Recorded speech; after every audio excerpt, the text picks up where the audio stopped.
नया उत्साह ले मन में, कदम आगे बढ़ाए हम। नया उत्साह ले मन में, कदम आगे बढ़ाए हम।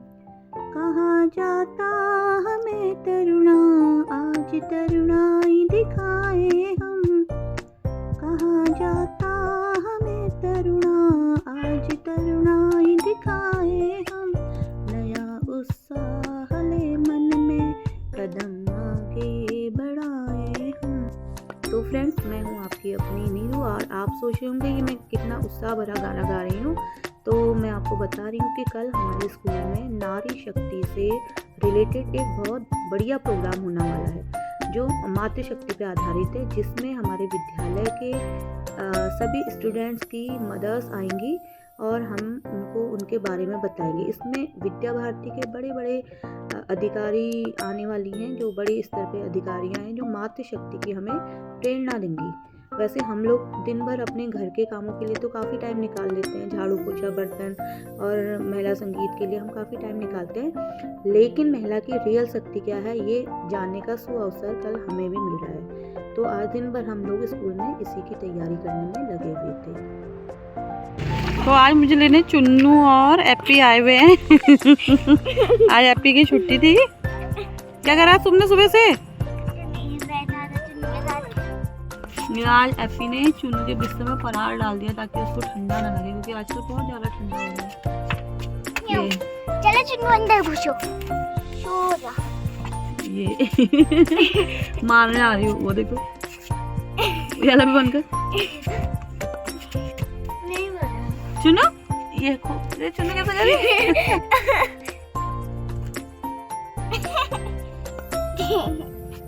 इसके लिए सही हो रहा है आज ना। चुन्नू सीधे कैमरे पे आके कूदेगी ये। तो फ्रेंड्स काफ़ी है, टाइम हो गया 3:30 और बहुत ज़्यादा ठंड है। और चाय बनाया तो था। मम्मी गरम और चाय बनाते बनाते मेरे साथ में एक कॉल मुझे आ गया था। तो शाम को मैं अपना थोड़ा सा मूड फ्रेश करने के लिए बाहर को चली गई थी, और ये मेरी पड़ोसन हैं जो यहाँ पे आग सेक रही हैं, उनके साथ मैं भी इनके साथ आग सेक रही हूँ। ये लखनऊ गए थे, बहुत बढ़िया। मैंने भी पिंक कलर है ना? एक सूट मंगाया था, और ये बड़ी खूबसूरत सी चिकन की कढ़ाई की साड़ियाँ भी अपने लाए हैं जो मुझे दिखा रहे हैं। बहुत खूबसूरत है। के लिए मैंने अपना मुंह ठीक करने के लिए आई थी, लेकिन घर जाके फिर से मुझे कॉल आ गया। हेलो फ्रेंड्स, तो शाम हो चुकी है। आज मन बड़ा कश्मकश में है, समझ में नहीं आ रहा है कि आजकल माहौल किस टाइप का हो गया है। कभी ऐसा लगता है कि पेरेंट्स टीचर को नहीं समझ पा रहे हैं। एक तरीके से देखा जाए तो वो अपने सेंस से भी ठीक है, लेकिन कई पेरेंट्स को ऐसा होता है कि अगर टीचर के भरोसे बच्चा छोड़ा है तो वही सब कुछ देखेंगे, वही उनके गार्जियंस है, क्योंकि बच्चा ज़्यादा टाइम टीचर्स के साथ ही रहता है। तो जो चीज़ें हम लोग उनकी नोटिस करते वो पेरेंट्स नहीं कर पाते। किसी पेरेंट्स के लिए 8th स्टैंडर्ड का बच्चा छोटा होता है और किसी के लिए काफ़ी बड़ा हो जाता है। अपना बच्चा होता है तो 8th स्टैंडर्ड का वो छोटा लगता है, लेकिन अदर्स बच्चे जो होते हैं, कि जैसे हम देखते हैं कि आजकल सोसाइटी कैसे ख़राब चल रही है, तो वहाँ पे 3-3 4-4 साल के बच्चे भी काफ़ी मैच्योर हो चुके होते हैं।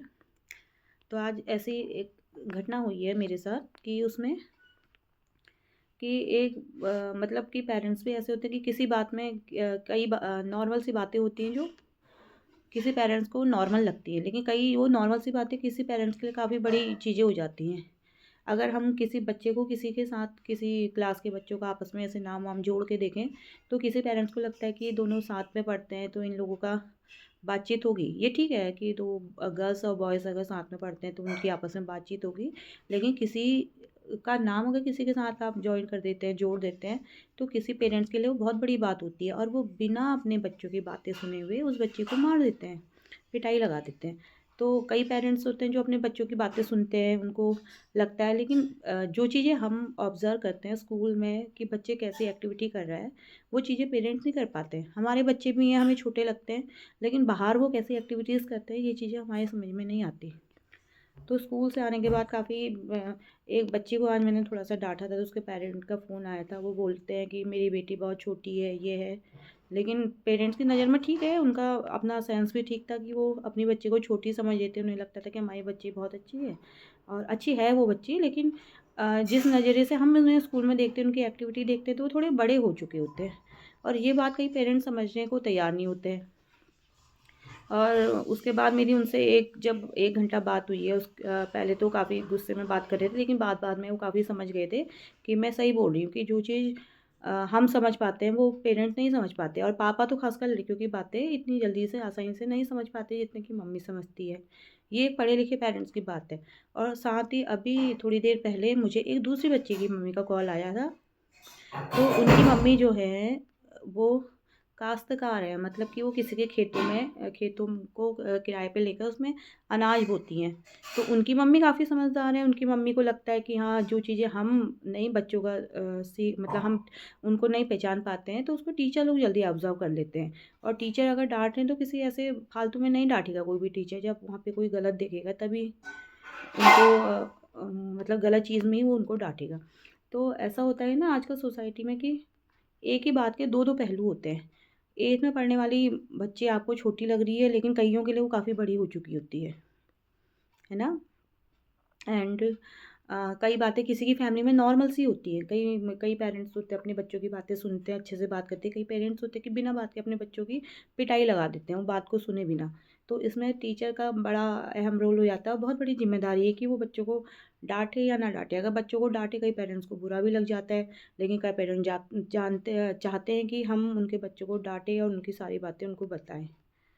तो आज मेरा पूरा 1-2 घंटा इसी टॉपिक पे निकल गया। और अब मैं अप्पी भी अभी नहाने गई है, क्योंकि ठंड बहुत ज़्यादा है। तो आज उसकी छुट्टी थी, आज सुबह आज उसकी पीटीएम थी, तो मैं पीटीएम में जा नहीं पाई थी। तो सुबह ठंड भी बहुत ज़्यादा थी, उसने नहाया नहीं। तो अभी वो नहाने के लिए गई है और मैं अब डिनर अपना बना रही हूँ। और सर में भी बहुत ज़्यादा दर्द हो गया, ठंड बहुत ज़्यादा है। तो मैं अपना अब ब्लॉग यहीं पे बंद करती हूँ और मिलती हूँ आपको बाद में। बाय।